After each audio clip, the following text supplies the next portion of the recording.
Assalamu alaikum dear viewers. How is everyone? Hope so you will be enjoying your health. Welcome to all of you at my study channel Infotainment with Asif. Today we are going to discuss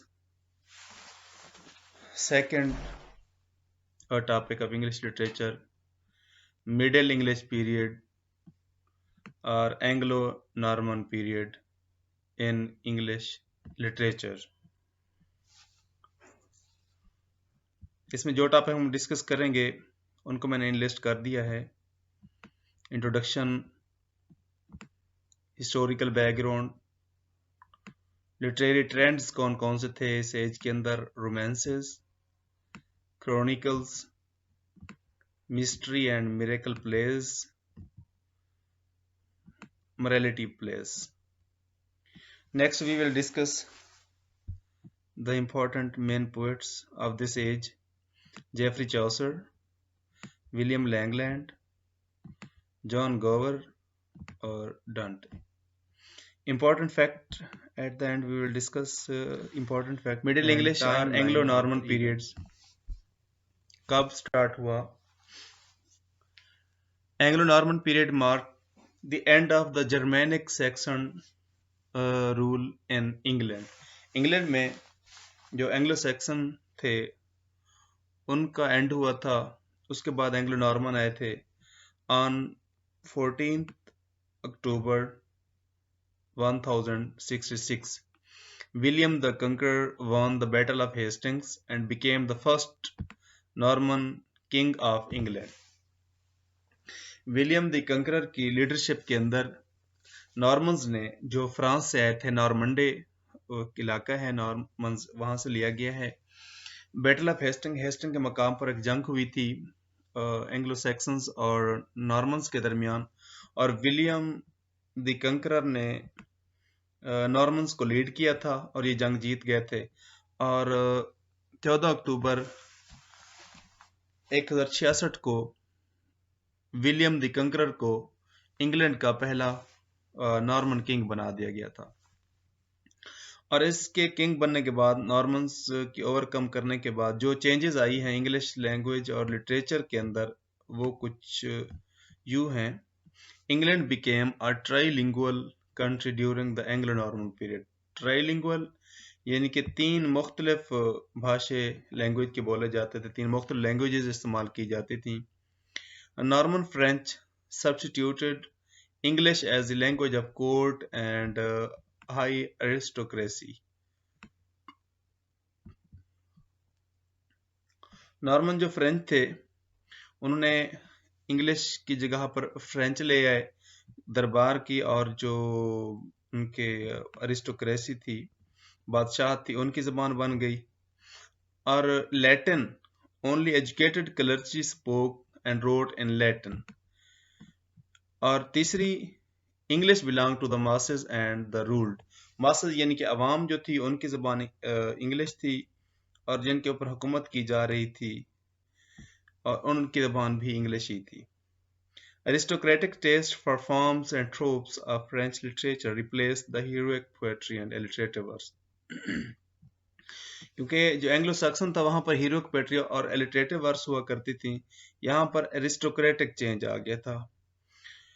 यहाँ पर courtly romances और शेवल्ट्री को ज़्यादा promote किया गया है बजाय उसके जो कि हीरोइक पोएट्री और इलिटरेटिव वर्स जो एंग्लो सैक्सन के अंदर डिस्कस की जाती थी। हम देखेंगे इस बार कि कौन कौन से लिटरेरी ट्रेंड्स जो थे एंग्लो नॉर्मन पीरियड के अंदर। रोमांसेस टेल्स ऑफ लव हुआ करती थी, लव से रिलेटेड जो टेल्स, कहानियां, स्टोरीज हुआ करती थी, फेबल्स हुआ करती थी, वो लिखे गए थे। In contrast to courage, seriousness and savagery of Anglo Saxon literature, ये सीरियसनेस और करेज वगैरह के ऊपर सिर्फ एंग्लो सैक्सन लिखते थे। नॉर्मन ने रोमांटिक टेल्स ऑफ लव और एडवेंचर्स एंड लिटरेचर इंट्रोड्यूस, ये मुतारफ करवाई है एंग्लो नॉर्मन्स ने। This made Anglo Norman period to be the chivalric rather than the heroic one. इनको शेवल्ट्रिक बना दिया था नॉर्मन्स को, ना कि ये हीरोइक वन थे। Romance became most popular form of literature during the Anglo-Norman or Middle English period. Middle English और Anglo-Norman सेम बात है. रोमांस इनका यहाँ एक मशहूर ट्रेंड बन गया था, फॉर्म बन गई थी, लिटरेरी जॉनरा बन गया था. These romances were famous for their stories rather than poetry. और यही जो रोमांसेस होते थे उनकी कहानियों के लिए मशहूर थे, ना कि उनकी पोएट्री के लिए. Most of them in fact had there origin in Latin and French sources. उनमें से अक्सर के जो हकैक हुआ करते थे वो फ्रेंच या लैटिन से लिए जाते थे. They told the stories of the King Arthur.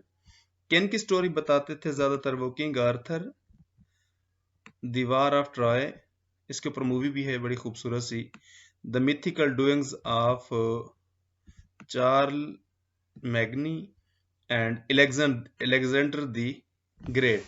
इनके बारे में ये स्टोरीज लिखते थे रोमांस की.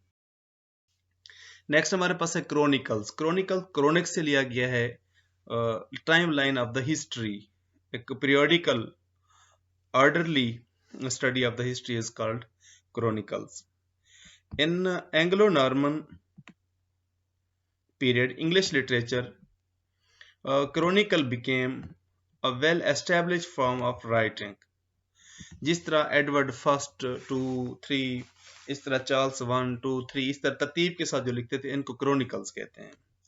These chronicles basically regarded the history of kings. Elizabeth 1, 2, 3, King Edward first, second, third, fourth, इस तरह ये chronicles थे. Though written in Anglo-Norman language, these chronicles, however, became the major source of historical knowledge for medieval peoples. Historical knowledge का एक बेहतरीन source बन गए थे ये. Additionally, they contained historical events. इसके साथ साथ इसके अंदर historical events भी आ जाते थे and legendary material without any interpretation or comment by the author. Next हमारे पास जो trend था इनका वो है mystery and miracle plays. Another remarkable achievement of Middle English period, however, was religious and didactic writings. Under this category came the mystery and miracle plays. ये वो play होते थे, ड्रामाज होते थे जो रिलीजियस डिडेक्टिक बैकग्राउंड रखते थे, और mystery plays were based on subject taken from the Bible. इनका जो सब्जेक्ट मैटर हुआ करता था, थीम हुआ करता था, आइडिया हुआ करता, सेंट्रल आइडिया हुआ करता, पॉइंट हुआ करते थे, वो बाइबल से लिए गए थे. और मिरेकल मौजज़े से लिया गया है. जो सेंट्स थे, उनके सूफी थे, उनकी जिंदगी से ये इवेंट्स लिए गए थे. Since only the clergyman of church had authority to write and perform these plays. और जो मिरेकल प्लेज थे वो सर क्लर्जी मैन जो थे उनको अथॉरिटी थी कि वो ये प्लेज लिखेंगे और परफॉर्म करेंगे. They choose Latin as a medium of write and performing these plays. इन प्लेज को लिखने के लिए और परफॉर्म करने के लिए जो क्लर्जी मैन थे, क्योंकि वो लैटिन जानते थे और लैटिन को ही वो चूज करते थे बतौर medium. Next one is the morality plays. और जो ट्रेंड था इस दौर के अंदर वो मोरालिटी प्लेज, अखलाकी सबक सिखाने के लिए एक एलेग्रिकल शेप में प्लेज लिखे जाते थे. ये बहुत मशहूर थे उस दौर में. Allegory was in fact the main streak of these plays. The sole purpose, इसका मेन मकसद of these plays was to instruct people through Bible lives of saints and conflict between good and evil. अच्छाई और बुराई के दरमियान झगड़ा, और जो सूफी होते थे, बुजुर्ग होते थे, उनके दीनदार होते थे, उनकी जिंदगियां और बाइबल से लोगों को अखलाक के सबक सिखाएं. ये मोरालिटी प्लेज कहलाते थे. Hence these plays also came under the category of religious and didactic writing of that period. जिस तरह हमने मिस्ट्री एंड मिरेकल प्लेज को देखा था, वो भी रिलीजियस डिडक्टिव राइटिंग थी. ये मोरालिटी प्लेज भी उन्हीं में से. नेक्स्ट बहुत ही इंपॉर्टेंट पॉइंट, एंग्लो नॉर्मन और मिडिल इंग्लिश पोएट्स. जो शायर थे वो हम डिस्कस करेंगे यहाँ पर। Some famous poets of Middle English period and their notable works. William Langland, one of the notable poets of Middle Ages. William Langland emerged in the 14th century. ये 14वीं सदी में आया। इसका मशहूर वर्क है जो पीपीएससी में कई बार पूछा जा चुका है, A Vision of the Pairs the Plowman। ये एक सटायर है, satire on the corrupt religious practices, जो एक मजहबी बदउनवान मजहबी जो रसूमात थी उनके ऊपर एक स्टेयर है। स्टेयर कहते थे तंज को, तंज इस तरह का कि उसका मकसद लोगों की इस्लाह करना हो। Langland's poem clearly discusses the ethical problems, अखलाकी जो मसाइल थे, मुश्किलात थे ऑफ दैट टाइम, उस वक्त की, उनको डिस्कस किया है। Most of his poems are satirical in nature and bring about moral, political, social questions और सोशल चेंज। इनके अंदर अखलाकी, सियासी और समाजी जो चेंज लाना था लोगों के अंदर, इसकी नेचर सैटिरिकल थी, तंज होता था। मकसद सर यही था कि लोगों की अखलाक की, सियासी और समाजी इस्लाह। नेक्स्ट हमारे पास बहुत ही इंपॉर्टेंट, जॉन गोवर। He wrote around 14th or 15th century, bringing about poems that represented the English culmination of courtly medieval poetry. ये मेडिएवल जो पोएट्री थी, दरबारी पोएट्री, उसकी एक कल्मिनेशन थी। और जॉन गोवर का एक और टाइटल है कि इसको नैरेटिव पोएट और मॉरलिस्ट कहा जाता है। ये पीपीएससी के हवाले से बहुत इंपॉर्टेंट पॉइंट है नोट करने के लिए। His famous poem is Confessio Amantis इसका बेहतरीन वर्क है, पोएम है। Written in form of conversation, ये कन्वर्सेशन की शक्ल में लिखी गई, कम्युनिकेशन की शक्ल में लिखी गई है, कि इसके दरमियान है divine interpreter and the poet. ये तीन चार पॉइंट्स के याद रखने के हैं। नेक्स्ट है डांटे द डिवाइन कॉमेडी। इसके हवाले से 2-3 सवाल आते हैं कि डिवाइन कॉमेडी किसने लिखी है और डिवाइन कॉमेडी क्या है। ये रिलीजियस एलेगरी है।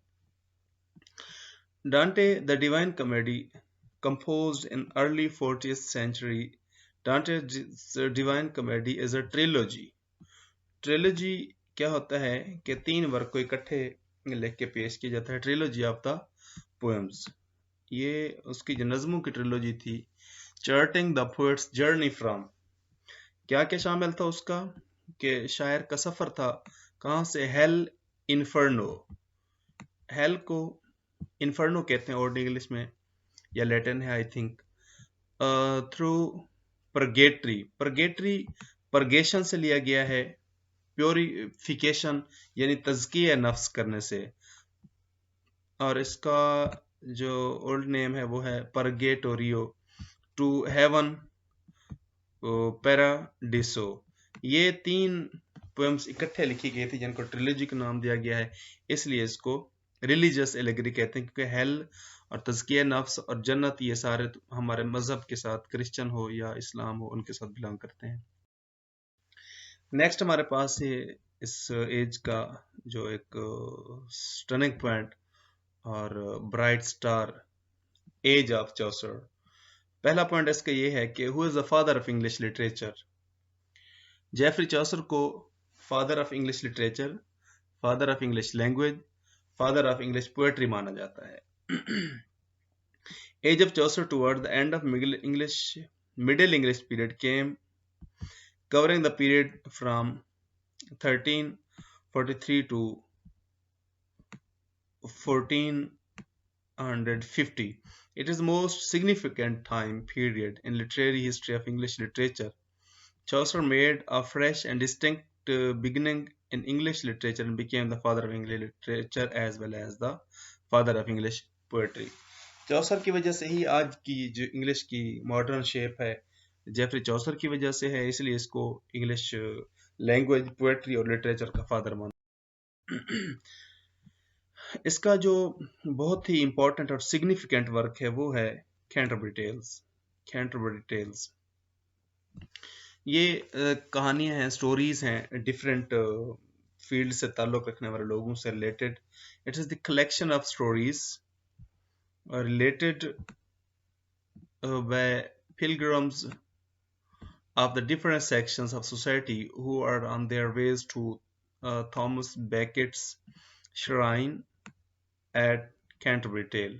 कैंटरबरी इलाका है, वहाँ पर थॉमस बैकेट्स का एक श्राइन है, मज़ार है जो जिसको कत्ल किया गया था, और वहाँ पर ये सारे पिलग्रम्स जो ज़ायरीन है, ज़ियारत करने वाले जा रहे होते हैं, और चौसर भी उनके साथ होता है। ये सारी स्टोरी इकट्ठे मिला के लिखता है।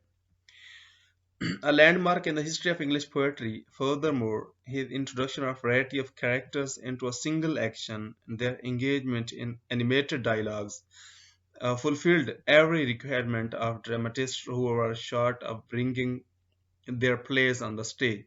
Chaucer's works also showed to the novelists the way to portray their characters.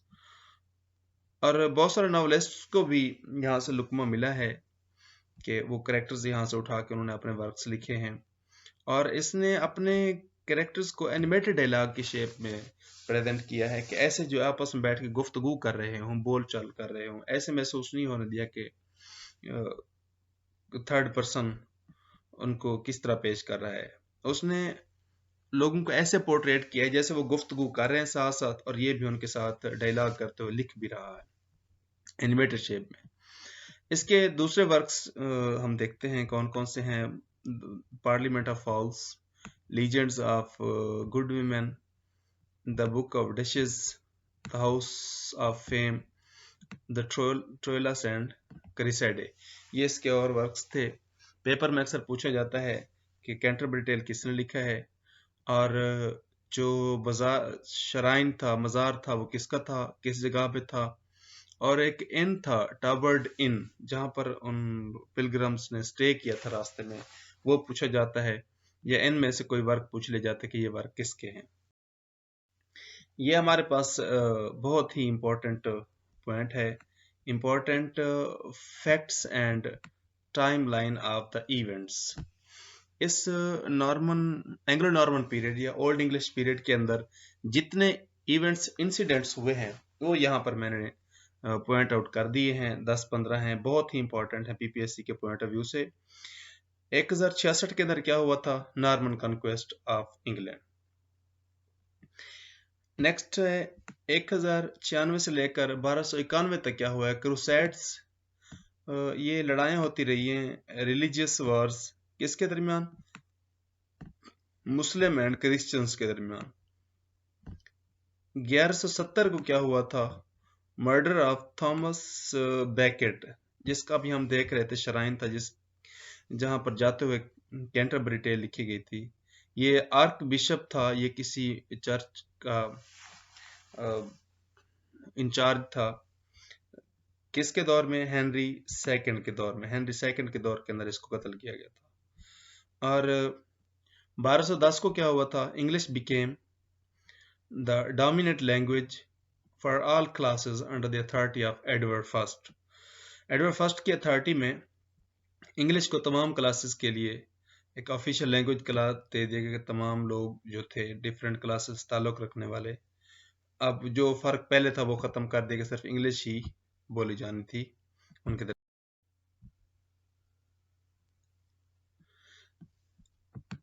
Next 1215 को ये मगना कार्ता पूछा जाता है। मगना कार्ता कब हुआ? 1215 को हुआ। ये क्या थी? Restricting power of monarch. Monarch के अगेंस्ट एक रिस्ट्रिक्टिंग पावर थी। और 1167 में क्या हुआ? ऑक्सफोर्ड यूनिवर्सिटी कायम की गई 1167 में। और 1209 को क्या हुआ था? University of Cambridge is formed. 1209 को कैम्ब्रिज यूनिवर्सिटी बनी है इस मिडिल एज के अंदर। और 1295 के अंदर क्या हुआ था? पार्लियामेंट वाज एस्टेब्लिश्ड, पार्लियामेंट कायम की गई थी। 1337 से लेकर 1453 तक 100 ईयर्स वार हुई थी इंग्लैंड और फ्रांस के दरमियान, और जो फ्रेंच थे इनको कामयाबी मिली थी। बहुत ही इंपॉर्टेंट, पेपर्स में कई बार आ चुके हैं ये पॉइंट। ग्रेट फेमाइन, एक कहत साली आई थी 1315 से लेकर 1317 के दरमियान, और ब्लैक डेथ, अ प्लेग, जिसको एक प्लेग के नाम से जाना जाता है, 1348 में आई थी। और 1384 को 1384 क्या हुआ था कि जॉन विकलेफ ने बाइबल को इंग्लिश में ट्रांसलेट किया। और 1381 को पीजेंट्स रिवॉल्ट अगेंस्ट फ्यूडलिज्म, सरदारी निजाम के खिलाफ एक इनकलाब आया था 1381 के अंदर, जिसको पीजेंट्स रिवॉल्ट कहते हैं। वार ऑफ रोजेस हुई है 1455 से लेकर 1485 तक। ये हाउस ऑफ लैंकेस्टर और हाउस ऑफ यॉर्क, जिसको रेड हैंड और वाइट हैंड कहा जाता है। और 1476 को क्या हुआ था, 1476 को एक movable printing press in England by William Caxton, England में ले आए थे मूवेबल प्रिंटिंग प्रेस, जिसकी वजह से बुक्स को फ्लरिश किया गया था। यह था हमारा आज का टॉपिक। होप सो ये वीडियो बहुत अच्छी लगेगी। इसको लाइक